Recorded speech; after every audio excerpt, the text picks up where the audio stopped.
Boa noite, irmãos. A graça e a paz a todos que estão acompanhando esse culto. Que Deus possa abençoar poderosamente a sua vida. Nós vamos dar continuidade à nossa exposição lá no livro de Esdras, lá no Antigo Testamento, né? Como eu sempre gosto de contextualizar, o livro de Esdras trata justamente do retorno do povo de Deus, esse povo que foi levado cativo anos atrás pelo rei Nabucodonosor, né, rei da Babilônia. E quando surgiu um novo império, o império da Assíria, então na figura ali do rei Ciro, cumprindo a profecia, né, é muito interessante como o livro de Esdras abre justamente falando sobre isso, né, cumprindo a profecia dada por meio do profeta Jeremias, o povo então é permitido voltar novamente à sua cidade, que tinha sido devastada e destruída pelo Império Babilônico. Então esse povo, o povo de Deus, o povo judeu, é justamente levantado ali para voltar, né, à sua cidade natal, Jerusalém, para reconstruir a cidade. E nós já estamos aí no capítulo 6, onde nós já vimos que o templo, que estava em ruína, foi reconstruído. Houve uma consagração do templo e hoje nós vamos ver o povo celebrando, né, a Páscoa, se regozijando e se purificando para celebrar essa festa importantíssima na história do povo judeu, que é justamente a Páscoa. Então nós vamos tratar disso na nossa exposição de hoje. Esdras, capítulo 6, verso 19 a 22. Eu vou ler. Esdras, capítulo 6, verso 19 ao verso 22. Os que vieram do exílio celebraram a Páscoa no dia 14 do primeiro mês. Verso 20. Os sacerdotes, os levitas, tinham se purificado como se fosse só um homem. Todos estavam limpos. Mataram o cordeiro da Páscoa para todos os exilados e para seus irmãos, os sacerdotes, e para si mesmos. Assim comeram a Páscoa os filhos de Israel que tinham voltado do exílio, com todos os que, juntando-se a eles, se haviam apartado da imundícia das nações da terra para buscarem o Senhor, Deus de Israel. Verso 22. Celebraram a festa dos pães sem fermento por 7 dias com alegria, porque o Senhor os tinha alegrado, mudando o coração do rei da Síria em favor deles, para ajudá-los na obra da casa de Deus, o Deus de Israel. Vamos orar. Bendito Deus e Pai do nosso Senhor e Salvador Jesus Cristo, que o Senhor abençoe esse momento, que possamos aprender da Tua Palavra, que o Senhor possa nos dar entendimento, que produza fé e arrependimento no nosso coração. Nós te agradecemos em nome de Jesus. Amém. Meu amado irmão, na última quarta-feira, importante a gente sempre fazer esse link de onde paramos e onde estamos. Na última quarta-feira nós vimos o término do templo, ou seja, o templo que estava em ruína. O povo então edificou, o povo então finalizou a obra. E houve aquela consagração do templo. E nesses versículos que nós lemos agora, do verso 19 ao verso 22, eles tratam justamente da celebração da Páscoa e justamente a consagração do povo, né, para celebrar essa Páscoa, né, essa grande alegria, essa grande festa, né, com grande alegria eles vão celebrar essa grande festa que tem um significado assim importantíssimo para o povo de Deus e também para nós, né? Então, o povo então celebrou essa grande festa e é algo assim interessante, meu amado irmão, porque o povo de Deus geralmente fazia 3 viagens, né? Essas 3 viagens eram viagens certas para Jerusalém. Isso era justamente em cada data de uma festa. Então eles viajavam para Jerusalém na Páscoa, eles viajavam para Jerusalém na festa dos tabernáculos e eles viajavam para Jerusalém na festa de Pentecostes. Então, essas 3 festas eram festas assim tradicionais, em que o povo então migravam, né, para Jerusalém, para a cidade santa, né, para onde está o templo, e ali eles celebravam, né, essas festas. É só você perceber como Jesus, né, lá no Novo Testamento, ele vai junto com a sua família, né, para uma dessas festas, né, ele vai lá, né, para uma dessas festas, está lá no Antigo, lá no Novo Testamento. Então você perceba como essa tradição, né, era extremamente forte. E aqui é interessante porque quando houve esse término do templo, esses remanescentes, né, esses exilados que tinham voltado lá da Babilônia para Jerusalém, a primeira coisa que eles fazem é justamente o quê? É celebrar uma dessas festas. E olha que oportunidade interessante, porque quem festejou essa festa? Ou seja, quem estava ali para festejar essa festa, né? Essa festa incrível que é a festa da Páscoa, né? Que lembrava a libertação do povo, né? Quando Deus então libertou o povo com mão poderosa ali do Egito. Então quem estava lá? Aqueles que voltaram, aqueles que decidiram edificar o templo, aqueles que se dispuseram a trabalhar para o Senhor. Então não é interessante? Eles tinham essas 3 festas tradicionais que eles sempre voltavam a Jerusalém, né? Festa da Páscoa, festa dos tabernáculos e a festa de Pentecostes. Então quem teve esse privilégio? Quem teve essa oportunidade de nesse momento ir até Jerusalém? Justamente aqueles que se dispuseram a trabalhar, justamente aqueles que se dispuseram a obedecer ao chamado de Deus, que estavam dentro do chamado de Deus, que estavam ali dentro da obediência a Deus. Então eles tiveram um grande privilégio. Qual? De estar como tradicionalmente um judeu estaria em Jerusalém, celebrando, comemorando, jubilando e adorando ao Senhor na festa da Páscoa. E é isso que esse texto nos mostra. Esses homens celebrando justamente o que? A festa da Páscoa, né? Celebrando ao Senhor. Então, o Senhor, meu amado irmão, minha amada irmã, e você também, que não é da igreja, o Senhor tem guardado maravilhas para aqueles que servem a Deus. Olha que oportunidade incrível esses homens experimentaram. Aqueles que saíram lá da Babilônia e voltaram a Jerusalém com tantos desafios, medos, oposições. Nós vimos isso no decorrer do livro, né? Como eles enfrentaram oposições, e eles tiveram esse grande privilégio, porque assim o Senhor tem dado aos seus filhos grandes privilégios, grandes experiências, grandes oportunidades. Então a Bíblia diz que aquilo que não chegou ao ouvido, que não chegou ao olho, que não chegou ao coração, é o que Deus tem guardado para aqueles que amam a Deus. E é isso que Deus tem proporcionado aos filhos de Deus. Por isso que é um privilégio servir a Deus. Porque quanto mais você serve a Deus, mais você se aproxima de Deus, mais o Senhor faz com que você experimente coisas maravilhosas. Faz com que você experimente coisas assim espetaculares. Justamente por quê? Porque Deus faz isso.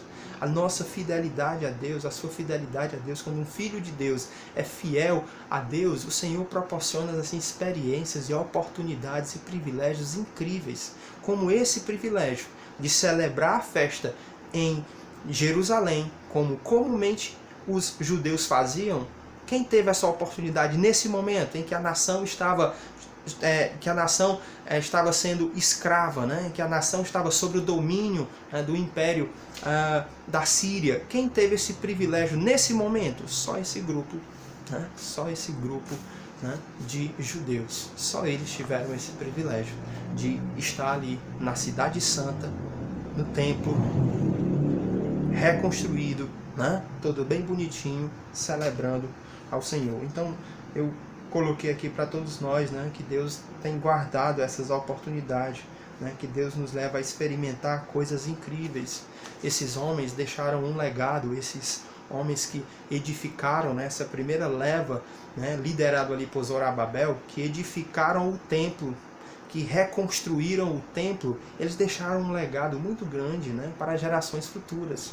Quantas pessoas não iriam usufruir daquele trabalho deles, daquele esforço deles? Eles reconstruíram o templo no meio da oposição, né? No meio de perseguição, e eles mesmo assim reconstruíram o templo, e aquilo foi um legado que ficou para as gerações posteriores. Então quantas pessoas também não retornaram lá novamente, quantas gerações futuras depois também não celebraram ali. Então assim, eu acho interessante esse legado que eles deixaram. Como nós que fazemos parte dessa geração, nós fazemos parte dessa geração, e também nós temos esse grande dever, nós devemos olhar com essa perspectiva de trabalharmos, de deixarmos algum legado para a nossa família, para a nossa igreja, para gerações futuras, para os nossos filhos, para os nossos netos, ou para pessoas que evidentemente não são nada da gente no sentido familiar, mas são no sentido da família da fé. Então deixar um legado para que as pessoas usufruam, para que as pessoas adorem a Deus, para que as pessoas sirvam a Deus. Então isso fala muito ao meu coração e deve também falar ao seu coração. Então ali houve novamente um culto, houve novamente júbilo, houve novamente alegria, houve novamente honra a Deus, né? Lembre-se que o templo estava em ruína. Lembre-se que o templo foi saqueado, lembre-se que o templo então foi destruído e estava em ruína. E esses homens então reformaram esse templo. Então lembre-se que não existia culto no templo. Lembre-se que não havia adoração no templo, porque ele estava em ruína. Mas esses homens, através da obra desses homens, né, com a mão de Deus, claro, o próprio texto enfatiza isso, mas eles fizeram uma obra que possibilitou novamente aquele local de desolação, de destruição, de lamento e de ruína. Essa obra então proporcionou adoração, temor a Deus. Várias pessoas vão se reunir ali novamente para adorar a Deus, para celebrar a Deus, para oferecer sacrifícios, para oferecer ofertas agradáveis a Deus. Então é isso que o Evangelho faz. E isso tudo começou quando? Quando isso começou? Quando pessoas se dispuseram a voltar. Quando pessoas então colocaram no seu coração esse firme propósito. Vamos voltar a Jerusalém para reconstruir o templo. Então aquele local que era local de destruição, de desolação, agora é um lugar de culto, de celebração, de temor a Deus, de exaltação a Deus. Então existem muitas famílias espalhadas por esse mundo que estão destruídas, que estão desoladas, que estão como estava o templo antes da restauração, totalmente caótico, sem adoração, sem temor a Deus. E existem várias famílias que precisam que pessoas se disponham aí, para que elas possam cultuar a Deus, para que elas possam adorar a Deus. Então há várias famílias pelo mundo esperando isso, que servos de Deus se disponham aí e proporcione culto onde só há choro, proporcione alegria onde só há tristeza, proporcione adoração a Deus verdadeiro enquanto só há adoração a outros deuses. Então esses homens possibilitaram isso, possibilitaram que aquele local fosse novamente um local de adoração, um local de exaltação, um local de culto, um local de oferecimento a Deus. E assim existem vários lares que precisam ser locais de oferecimentos de culto. Existem várias vidas que precisam ser locais de oferecimento, de adoração verdadeira a Deus. E isso começa quando nós, como igreja, nos dispomos aí para falar do amor de Deus, para restaurar vidas, para restaurar a conexão do homem com Deus. Foi isso que esses homens então fizeram. Eles restauraram aquele local de adoração.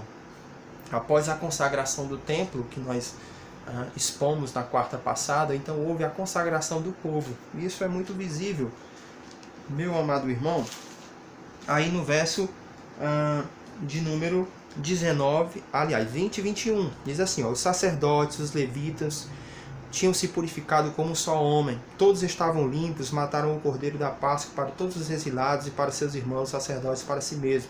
Assim comeram a Páscoa os filhos de Israel que tinham voltado do exílio, com todos os que, juntando-se a eles, se haviam apartado das imundícias das nações da terra para buscar o Senhor, o Deus de Israel. Então aqui fala de uma purificação do povo.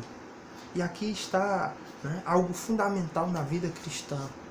Está a ideia da purificação, da consagração. Então quando o templo estava todo bonitinho, reformado, edificado, o povo então se consagrou. É isso que diz o verso 20 e o verso 21. Ou seja, o povo então se separou. E aqui tem um princípio importantíssimo para todos nós. Que da mesma forma que esses judeus não poderiam celebrar a Páscoa de qualquer forma, da mesma forma que esses judeus não poderiam cultuar a Deus de qualquer forma, esse princípio também se aplica para todos nós. Então, como é a nossa adoração? Como é a nossa semana? Porque o culto é muito mais do que hinos que cantamos na quarta, no sábado e no domingo. O culto é a nossa semana. Como tem sido a nossa semana? Então, da mesma forma que esses judeus não cultuaram a Deus de qualquer forma, se purificaram, quer dizer, se separaram, que significa se apartar do pecado, no sentido de, evidentemente, se purificar, né, de buscar santidade, como as Escrituras então colocam. Então, da mesma forma também somos nós. Nós não podemos adorar a Deus de qualquer forma. Então, olha como a Bíblia ela vai na contramão de tudo aquilo que nós podemos escutar, ou de tudo aquilo que a nossa mente pode nos dizer. Né? A Bíblia fala de uma purificação. Purificai as vossas mãos, ó pecadores. Né? Então a Bíblia fala de uma separação para que nós possamos cultuar a Deus. E o que separação é essa? Evitar o pecado, se apartar do pecado, lutar contra o pecado, deixar o pecado. Então foi isso que esse povo então fez. Né? Eles se apartaram, quer dizer, eles se consagraram, eles se separaram para que eles pudessem adorar a Deus, buscar a Deus, servir a Deus. Apocalipse capítulo 3, verso 4, né? Jesus então fala à igreja de Sardes, né? Há alguns aí que não contaminaram suas vestes, esses andarão comigo e vestirão branco. Então Jesus está falando a uma igreja, né? E ele aponta os defeitos dessa igreja e diz assim, olha, mas temos aí que são separados. E o que significa isso? Significa que eles se purificam, que significa que eles buscam a Deus, que eles se afastam daquilo que a Bíblia chama de pecado. Então Deus então diz, né, por meio de Cristo, eles aí não sujaram as suas vestes. Eu acho esse texto interessante, lá em 1 João, capítulo 3, verso 3, João está falando sobre a vinda do Senhor Jesus Cristo. Né? João está dizendo, olha, ainda não é manifesto como devemos ser, mas quando ele se manifestar, nós seremos semelhantes a ele, e do jeito que ele é, o veremos. E aí quando ele chega no verso 13, diz, e todo aquele que tem essa esperança, purifica-se a si mesmo, como ele é puro. Olha que verdade, porque aqui está uma das características dos filhos de Deus, dos que nasceram de novo, dos que tiveram um coração transformado, dos que seguem a obediência dele, a Deus, a Cristo. A principal característica é a santidade, a separação. João está dizendo, todo aquele que tem essa esperança, quem é que tem essa esperança? Aquele que creu verdadeiramente, aquele que colocou fé e arrependimento verdadeiro em Cristo e segue. Todo aquele que tem essa esperança, ou seja, todo cristão irá se purificar. É isso que o texto diz. Todo aquele que tem essa esperança purifica-se a si mesmo. Então aqui não tem meia volta. Todo cristão buscará santidade. É isso que a Bíblia está dizendo. É isso que Deus então está afirmando. Ou seja, todo cristão, todo filho de Deus amará a justiça, amará a palavra, trará a sua vida para debaixo da palavra de Deus, levará em conta o que Deus diz e colocará a sua vida debaixo do altar de Deus. Assim as Escrituras colocam. E assim nós cremos. Então, a purificação faz parte do povo de Deus. Por isso que esses homens, que são chamados de remanescentes fiéis, povo de Deus, chamados segundo o conselho de Deus, quando eles consagraram o templo, eles também consagraram a sua vida. Eles se separaram, né? Eles se purificaram, eles se consagraram. Isso significa separação do pecado, separação da desobediência. E assim a Bíblia diz também que nós, como cristãos, que todo cristão também deve observar. Essa purificação é o mesmo que a separação do pecado. E é interessante como não era só o sacerdote, você leu aí no verso 20, eram os sacerdotes, os levitas e todos, o texto inclusive dá essa ênfase, né? Todos aqueles que voltaram, todos os exilados, ou seja, toda aquela leva que voltou para reconstruir, né, o templo.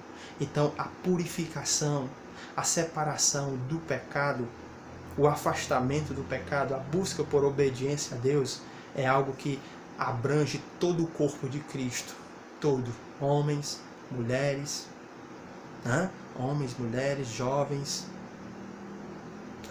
quem é mais velho, quem é mais novo, o presbítero, o pastor, o diácono, o missionário, a missionária, enfim, todo o corpo de Deus, todo o corpo de Cristo, toda a igreja é chamado para essa purificação. E aqui é interessante porque é justamente nessa santidade, nessa purificação que Deus então vai agindo no meio da igreja. Então isso é importante para que o povo, para que cada comunidade entenda isso, né, que a busca pela obediência, que a busca pela santidade é algo então que nos faz, né, cada vez mais prósperos espiritualmente. Por isso que eu separei esse texto de 2 Coríntios, e o apóstolo Paulo está falando sobre essa purificação. 2 Coríntios capítulo 6,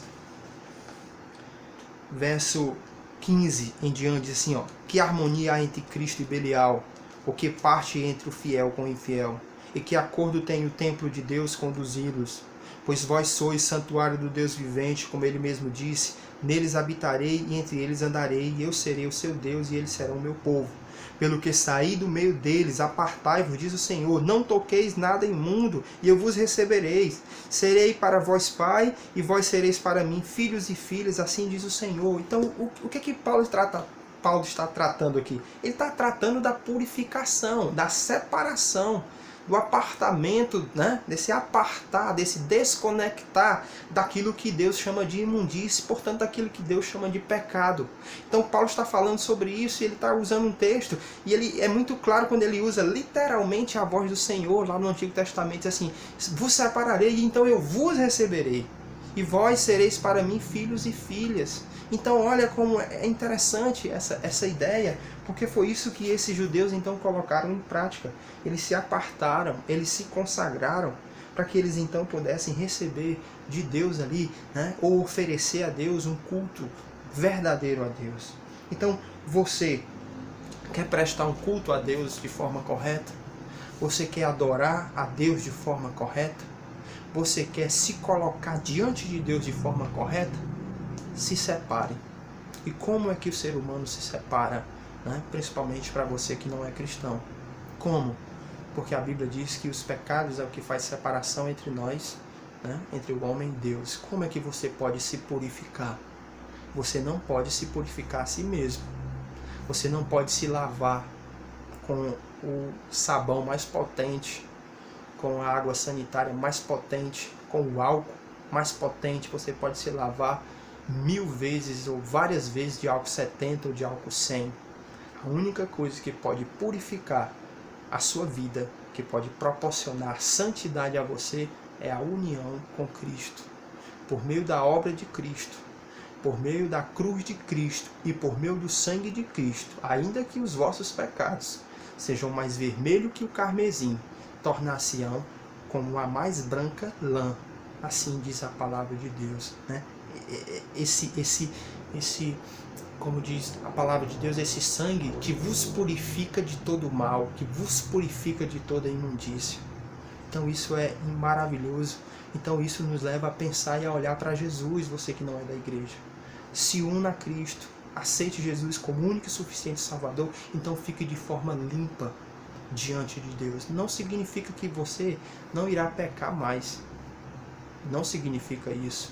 Não significa que você não irá mais errar, mas significa dizer que você encontrará o perdão, a justiça de Cristo e o acesso à misericórdia de Deus. E a obra de Cristo e o sangue de Cristo estará sobre você.